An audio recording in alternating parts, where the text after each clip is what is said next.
All right, guys, let's go over the big news. Big news. Big news. He breaks his silence. Holy.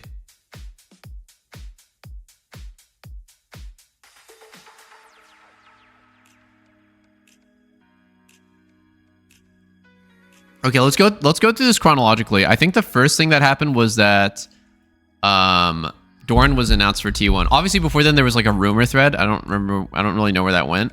But the craziest one is Doran. I mean, like from Western fans' perspective, without going into a super omega deep dive into basically the very very very analytical sort of category of Zeus, or sorry, of Doran.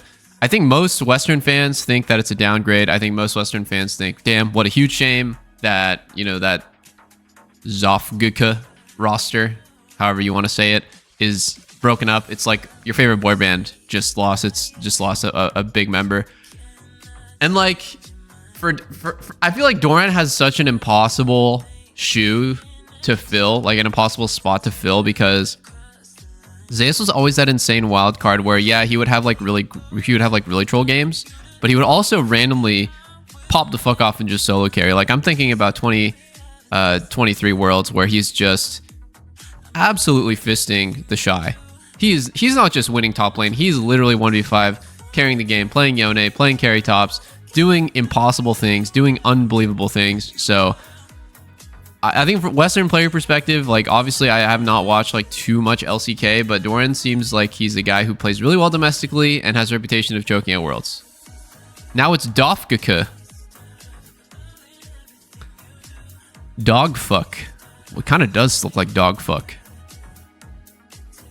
Literally a Greek god with a 450 gold starter item. Actually, okay, so the top comment here just says we gotta pray for Doran's safety. He is gonna get a lot of hate no matter what he does. I think even if I'll say like this is like one of those complete fuck situations where even if Doran plays well, that's not going to be enough, because he has to be as likable to the fans. And T1 is not just a massive, they're not just the biggest team in LCK, they're the biggest team in the whole world. He has to, it's like always going to have a negative connotation, because that roster with Zeus, regardless of performance, was loved by everybody. Like I feel like universally that was like the most popular team in the world, and they were loved by everyone. And so even if Doran plays well, which by the way, you don't always play well. Sometimes you slump, sometimes you it's a bad meta for you, sometimes you're just not playing great, sometimes the team is not playing great and you're playing fine, but it doesn't really show. So yeah, impossible situation for Doran. He's going to get a lot of hate no matter what. My boy Zeus got paid. And that's what I thought too. The very first thing that I thought when I saw this was Zeus chased the bag. And can you blame him? 3 years he's played competitive. He got second place at Worlds. Barely didn't win Worlds his first year. Or maybe it was his second year, but it was like very, very early on in his career. His first or second year playing competitively. And then he won Worlds twice in a row. What else is there left to accomplish? Is your third Worlds trophy at that age really that important compared to just getting paid? And so I was thinking, it's understandable for some people, for example, like Faker, they want like a huge motivator for them is greatness. It's the fame, the prestige, the love of competition. It could be a bunch of different things, and for some people a really big factor is money. Can't blame them. You want to secure your financial future, right? And so if someone offers you a ridiculous contract, $5 million, $10 million a year, it's tough. It's not easy to just be like, no, I want to stay with the boys. I love them. We've done so much together. It's easy for a Redditor to say, oh, why would you ever break this up? But like, you don't have that option also right in front of you, and you don't have to weigh the ups and the downs. HLA worth 100 times T1. It's not even close. So like, I thought that too, and then I don't know, like we'll never really know, but I feel like, yeah, we'll just never really know how much more he was offered by other teams such as HLE. Anyways, we haven't really talked much about Doran. I don't feel like Doran has like a huge presence. Doran falling upwards. I mean, all I know is he just has been known for choking at Worlds. sadly. Wait, did HLE and T1 just swap? Because Keen was on Gen G and Dorn was on HLE? They just did a wife swap of top laners? Have you seen the Cadril thing about Zeus and she scamming T1?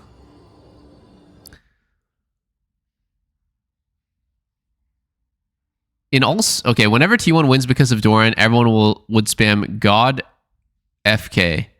God fuck. But if they lose because of him, everyone will spam go fuck God or dog fuck. In all seriousness, I hope Doran is doing well mentally. He's known to have a weak mental and is absolutely depressing to see everyone's reactions to you joining a team. I think if you have a weak mental and you join a team like T1, the most popular team in the world, and you're actually you're not responsible, but you are definitely involved. Whether or not it was your fault, you are involved. Like, he is involved in breaking up the most popular roster pretty much of all time. In League of Legends history, I don't think there's ever going to be a roster that is that popular. The Zofkika. And it's either going to make you into a tougher person or it's going to completely destroy you. That's what I think. It's not just going to be those things where like, oh, I can just deal. I can just shrug it off. It's going to be devastating to Doran, who has a weak mental, if this is true. If this is like, you know, based on anything saying that he is known to have weak mental. I didn't know that. Or it's going to turn him into someone who is just unfazed because you can't even ever replicate that amount of pressure on any other team. It's not happening. You cannot replicate how much like fanboyism T1 fans have and also just massive amounts of haters which are preying on your downfall. It's just not going to happen on another team. So that's at least maybe an upside that he could look forward to.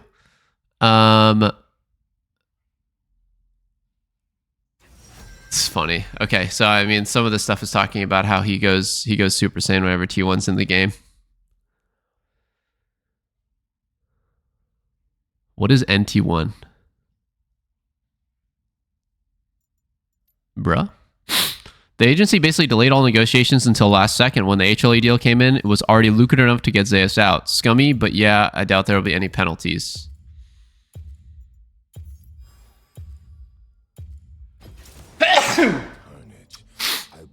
Sorry, excuse me.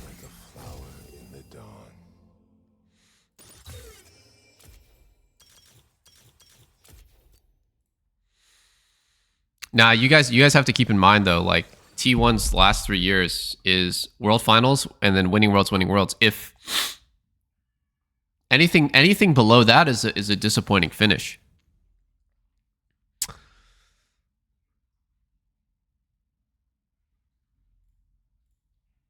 I'm going to read this thing that basically sums up some of the stuff I've been hearing about his agency.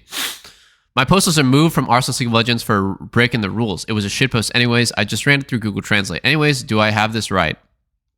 So these are rumors. Zeus and Keen are managed by 2 different agencies, but only on paper. Same root/implied collusion. Okay. T1 had a verbal agreement to sign Zeus, but the agency bluffed and asked T1 for a ridiculously high amount of money to buy time. Okay. So T1 asked this agency to let them know what their intentions are before Keen resigns, so T1 can grab him if they can't get Zeus. But this agency ghosted T1 until after Keen re-signed to Gen G. Well, that's weird because that removes some leverage for the agency. If Keen is a free agent, that's good for Zeus, right? That's super weird. When negotiations began on November 19th, T1 had the intention of spending more to keep Zeus. But then this agency told T1 that HLE offered more, not even 400k more, and ghosted T1. After being mental boomed by these series of actions, T1 quickly contacted Doran's agency and signed him. T1 always wanted to retain Zofkika. I'll never say this correctly. Zofkika. To keep the Zofkika branding, they're already ready to give players whatever they wanted, plus multi-year contracts. Zeus agent walked a fine line between legal and illegal to fuck T1 over, so all of T1 is mental boomed right now. T1 will dig to find whatever they can to serve them papers. T1 is enraged and in vengeance mode. They will contact TV stations, find whatever they can to sue these guys. Jeez. Oh, God. They intended to brand around them to be the successor to Faker. Okay. That's insane. If this stuff is true, that's completely nuts, guys. That is completely nuts. If Keen is contracted, Zeus's price should go down. That's exactly what I'm saying. That's exactly what I'm saying. So you could think of it as two different ways. And I think of it from a player's perspective. What's up, Tofu? I think of it as two different perspectives. If you are a valuable person in the market and you are trying to get the best possible contract, the guy that you are competing with being signed makes you lose leverage, right? Because now you don't have any options. What are your options as a player? Well, okay, that guy already got sniped up, so like I can't go to Gen G, so like what? I'm gonna go to some pisser team? Well, at that point, the team can have better leverage than you. Now, the other way to think about it is, well, now that this other player who I'm sort of quote unquote competing with is off the market, you guys have no option. You have to sign me for whatever I want, right? That's the other side of the coin. Oh, well, no, like now that you can't get this other guy who is comparable to me in skill, I can ask for whatever I want. You just have to pay it because there's no way you can get anyone else. So it depends on what perspective. Like you're thinking about like who has the leverage in that situation. And in general, I would say the player loses leverage when that happens. Now it's obviously like you could make the argument for the other way around, but I think if that article is to be believed that it's if that article is to be believed that like they wanted to retain Zeus, then I actually don't think so. I think he lost.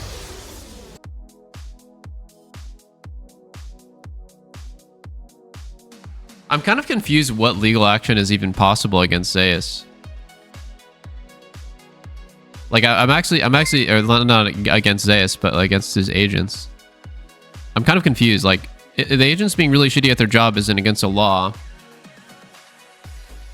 Maybe there's like some sort of, I mean, obviously I don't understand the law regarding like being an agent, like what you're basically obligated to do. Maybe he's like with the agents withholding information, that's against the law. I don't see how like an agent completely making terrible moves in a contract negotiation or in a free agency is against the law.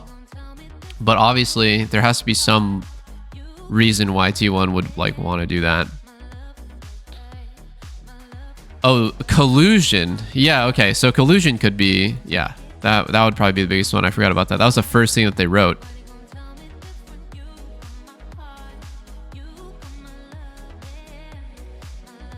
If there was collusion, then that probably seems like it would be legal in a lot of countries.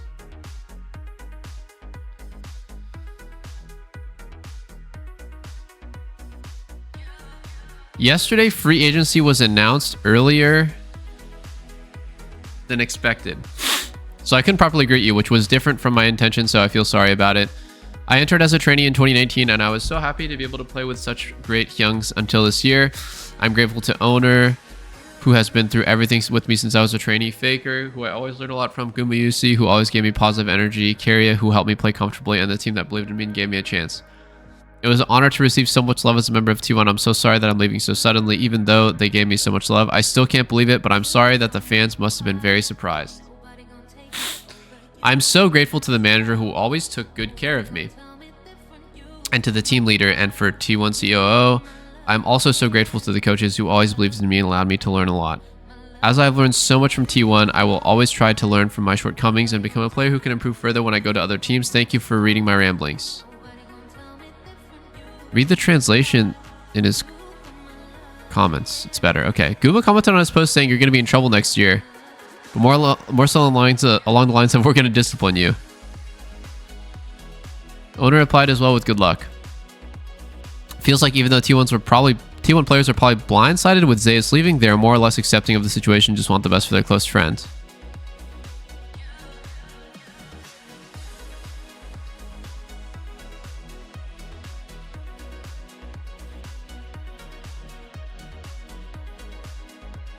Zeus fully chose to go to HLE.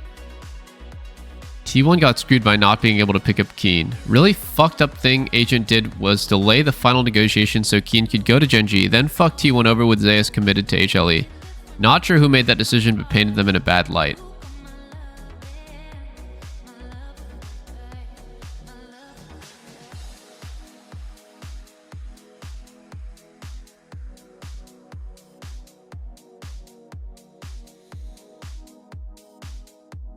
T1 couldn't even get in touch with Zeus on their way to him to continue with negotiations, and then he apparently signed a new contract. So people should stop really acting like Zeus has no idea what's happening. Oh, yeah. That is funny. I think that is kind of the picture that's being painted on Reddit. I think some people think that Zeus is completely innocent and had like no agency in this, and it was just his agents doing shady, you know, just kind of like that stereotype of, oh, it's the shady and underhanded agent. It's the underhanded management that had caused the situation. You know, the player, Zeus, if he had it his way, he would have stayed with T1. And I can tell you guys that from what I have, like, and I've seen a lot of people sign with a lot of teams. I don't know if I've ever heard of that happening. Basically, the player is ultimately the person deciding what team they want to go for, and they are presented with option A and B. Now, the agent could present option A and B with a lot of bias, like, oh, you know, in this case, you know, you'd say the agent could say HLE is way better for you because this reason, this reason, this reason. The sort of like, you know, the salary's better, the working conditions are better, the roster might better suit you, but ultimately it is up to the person who hired that agent to make the decision. And it's not one of those things where I'm just saying how it should be. That's pretty much always how it is. The part that the agent influences a lot is the negotiation for, like, the part that the agent like could fuck up for the player is negotiating poorly to the point of making that option to like rejoin T1 or making that option to join HLE look a lot worse because they did a terrible job negotiating. Then the offer is not as compelling.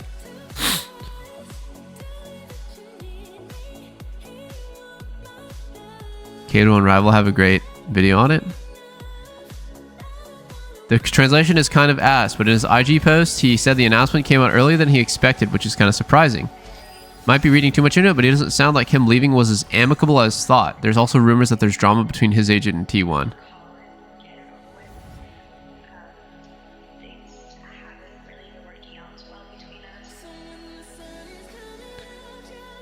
Zeus wanted to leave T1. His agency helped him getting to his intended target, HLE. They played for a time with T1, so they have a backup. If the deal with HLE don't happen or to have a strong position in negotiations with HLE, maybe his agency and Zeus did foul play morally or even legally. In the end, besides T1 using all the influence in the scene to outcast the agency, there won't happen much. Maybe, but not likely. The agency / Zeus will have to pay a fine / pay for damages. Oh, maybe they will have to do that. Zeus won't come back in the near future. He wanted out, and I'm pretty sure T1 don't want him back. Fans believing a conspiracy that poor Zeus was tricked by his agency are in denial. HLE said the agency contacted them, not the other way around. Zeus blocked phone calls from T1 in the moment of truth. Zeus knew T1 wanted to keep him, signed a contract with HLE. He chose a different team.